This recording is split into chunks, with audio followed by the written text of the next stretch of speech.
బ్రాహ్మణుడు ఒక్కడు మాత్రమే ఇక్కడ ఉండాలి.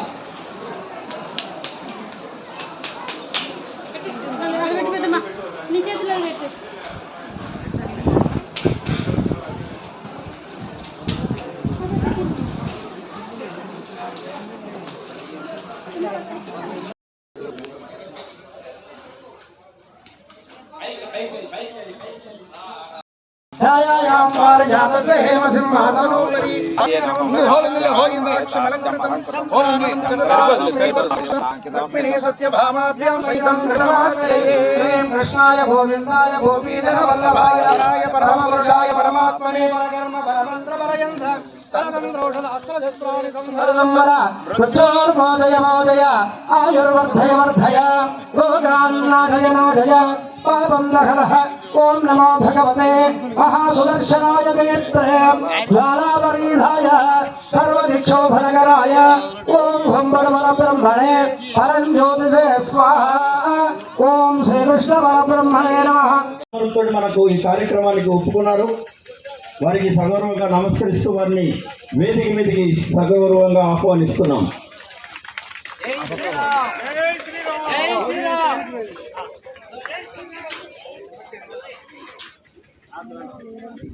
అలాగే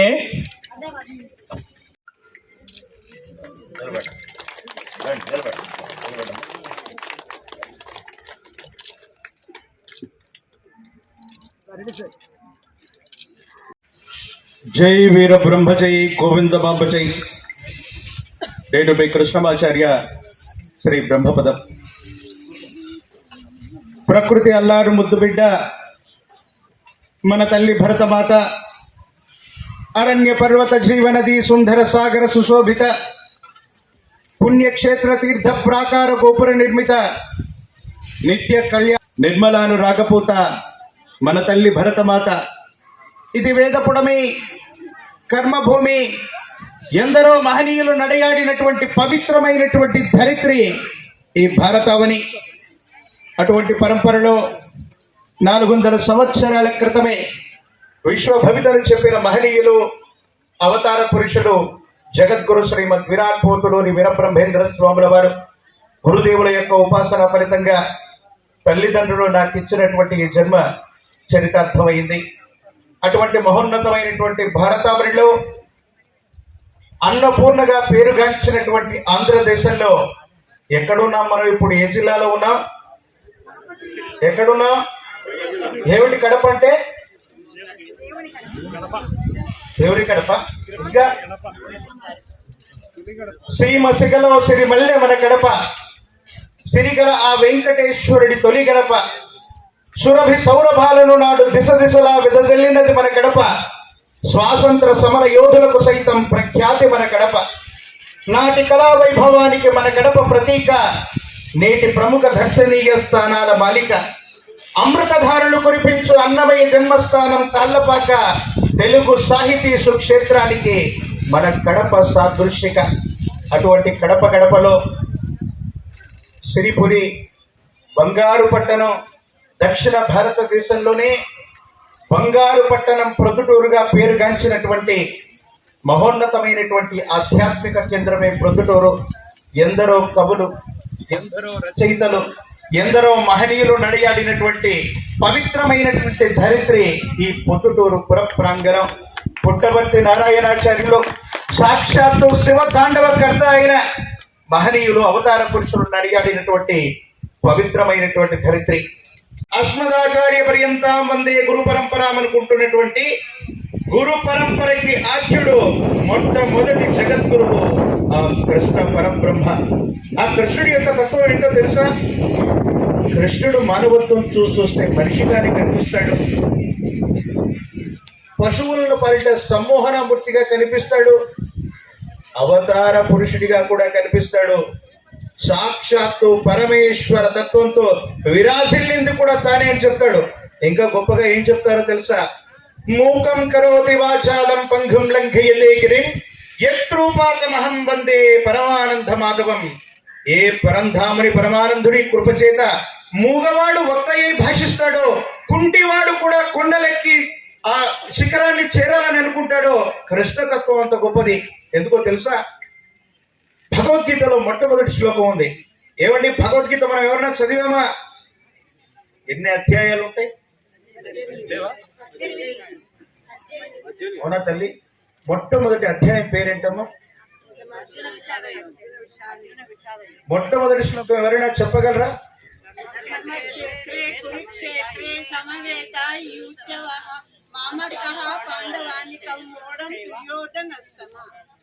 ధర్మక్షేత్రే కురుక్షేత్రే సమవేత యుత్సవ పాండవచ్చైవ హిమగర్వత సంజయ. ఎవరెవరిని అడిగారు? ధృతరాష్ట్రుడు సంజయుని అడుగుతున్నాడు. ఏమని అడుగుతున్నాడు? ధర్మక్షేత్రమైనటువంటి కురుక్షేత్రంలో యుద్ధం చేయడానికి వెళ్ళినటువంటి నావాళ్ళు అంటే కౌరవులు పాండవులు ఏం చేస్తున్నారయ్యా అని అడిగాడు సంజయుని. ఎందుకు? ధృతరాష్ట్రుడి కళ్ళి కనిపించవు కనుక. సంజయుడు అక్కడ జరిగినటువంటి, ఇప్పుడైతే మనకి వీడియో కాన్ఫరెన్స్లు ఉన్నాయి, టెలికాన్ఫరెన్స్లు ఉన్నాయి, పెద్ద పెద్ద స్క్రీన్లు ఉన్నాయి, దూరదర్శన్లు ఉన్నాయి. కానీ సంజయుడు ఎలా చూస్తున్నాడు అక్కడ. అయ్యా అంతా బాగానే ఉంది కానీ ఇదిగో ఇక్కడ కౌరవులు ఉన్నారు, ఇటువైపు పాండవులు ఉన్నాడు, కానీ అర్జునుడు కనిపించట్లేదు. ముఖ్యమైన వాడు అర్జునుడు ఎక్కడున్నాడు చూడని అడుగుతున్నాడు. అదిగో కృష్ణ పరబ్రహ్మ తానే రథసారథి పార్థసారథి వస్తున్నాడయ్యా. ఏమన్నాడు కృష్ణుడు? జాగ్రత్తగా చూడు. కృష్ణుడు అన్నాడు, బావా ఇప్పుడు నేను ఎటు వెళ్ళేదంటే ఉభయ సేనల మధ్య తన యొక్క రథాన్ని నిలుపమన్నాడు. వెళ్ళాడు, ఉభయ సేనల మధ్య నిలిపాడు. నిలపగానే ఒకవైపు తండ్రులని, తాతలని, గురువులని, బంధువుల్ని అందరినీ చూసి, బావా తుచ్చమైనటువంటి ఈ జీవితంలో రాజ్యకాంక్ష చేత వీరందరితో నేను యుద్ధం చేయాలా? వీళ్ళందరినీ నేను సంహరించాలా? వీళ్ళను సంహరించి మనకు వచ్చినటువంటిది రాజ్యమేనా? ఇది ధర్మమేనా? నువ్వు చెప్పవయ్యా అని అడిగాడు కృష్ణుడి. వెంటనే కృష్ణుడు ఏమన్నాడు తెలుసా? అర్జున, నీ గురించి ప్రపంచం మొత్తం కూడా ఒక నింద ఉందయ్యా నీ పైన. ప్రపంచం ఎప్పుడు నీ గురించి ఒక మాట అనుకునేది, కానీ నా అర్జునుడు, నా పార్థులు అలాంటి వాడికి కాదనుకున్నా. కానీ ఆ లోక నింద నిజమేమో అనిపిస్తుంది అన్నాడు. ఏమిటి బావా చెప్పన్నాడు. అర్జునుడు సవ్యసాచి, రెండు చేతులతో కూడా సరిగ్గా బాణాలు వేయగలడు. మనలో కూడా సవ్యసాచులు ఉంటారు. ఎవరు తెలుసా? ఎడమ చేత్తో కుడి చేత్తో రాయగలిగితే వాళ్ళు కూడా సవ్యసాచి. అర్జునుడు ఒకేసారి 7 బాణాలని ఎడమ చేత్తో కుడి చేత్తో కూడా సంధించగలిగినటువంటి వీడుకరుడు. అందుకే ఆయన సవ్యసాచి. నేను అందరూ సవ్యసాచి అనుకున్నారయ్యా. ఒక్క వేటుతో 7 బాణాలు వేయగలిగినటువంటి సమర్థుడివని నేను నమ్మాను. కానీ అందరూ అనుకున్నారు నీ సమర్థత కోసం, నువ్వు వీరుడు అనిపించుకోవడం కోసం నీకు మించినటువంటి విలుకాడిని బొటన వేలు తీయించావన్నటువంటి అపవాదం నీ మీద ఉందయ్యా. ఎవరైనా ఏక ఇలాంటి చేసావని చెప్పేసి ఎవరినో కేసు పైకి వచ్చినావు అనుకుంటున్నారయ్యా. పైగా కృష్ణుడు ఆయన వెంట పెట్టుకొని పోతున్నాడు, కానీ కృష్ణుడు అస్త్రం పట్టనని చెప్పాడు. ఆయనకి డ్రైవింగ్ సీట్ లో కూర్చున్నాడు. కృష్ణుడు యుద్ధమే చేయకపోతే పాండవులు చేయగలిగింది ఏమిటి? ఏమి చేయలేరయ్యా. నేనేదో అర్జునుడు సవ్యసాచి అయితే విశేషవంతమైనటువంటి స్థితిగతుల్లో బాణాన్ని సంధిస్తూ ఉంటే చూద్దామని నేను వస్తే డిసప్పాయింట్ చేసావయ్యా. అలాగనే బావా ఏం మాట్లాడు, ఇది సమయం కాదన్నాడు. కృష్ణుడు ఏమన్నాడు తెలుసా? అర్జున, నువ్వు సంహరించకుండా ఇక్కడ మిగలగలిగిన వాడెవడు లేకడెక్కడ. ఎందుకో తెలుసా?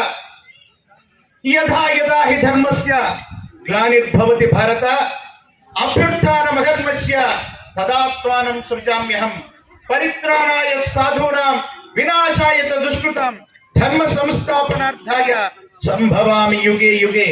ఎప్పుడైతే అధర్మం వృద్ధి చెందుతూ ఉంటుందో, ధర్మం క్షీణిస్తూ ఉంటుందో, అధర్మాన్ని నాశనం చేయటానికి పరమాత్మ తనను తాను సృజించుకుంటూ కొత్త అవతార మూర్తిగా వస్తాడు. అందుకే మధ్య, కూర్మ, వరాహ, నారసింహ, వామన, పరశురామ, శ్రీరామ, బలరామ, శ్రీకృష్ణ, కల్కి. ఏమిటివని? ఎవరు అవతారాలమ్మా? కృష్ణ అవతారాలా? దశావతారాలా? ఎందుకు వచ్చాయి ఇవన్నీ? ఎందుకు వచ్చాయి? ఈ పాయింట్ గుర్తుపెట్టుకోండి. చివరిలో చెప్తా. ముఖ్యమైనది ఒకటి చెప్తాను మీకు. శ్రీమతి మాధవీలత గారు కుటుంబ వ్యవస్థ గురించి ఒక అద్భుతమైనటువంటి మాట చెప్పారు. భార్యాభర్తలకు సంబంధించినటువంటి సంబంధ బాంధవ్యాల గురించి 400 సంవత్సరాల క్రితం విశ్వభవితను చెప్పిన కాలజ్ఞాని వీరబ్రహ్మేంద్ర స్వాముల వారి కాలజ్ఞానంతో పాటు కాళికాంబ సప్తశతి రాశారు. అందులో ఒక రోజు నేను ఒక వాక్యం చదువుతున్నా, పుస్తకం చదువుతున్నా.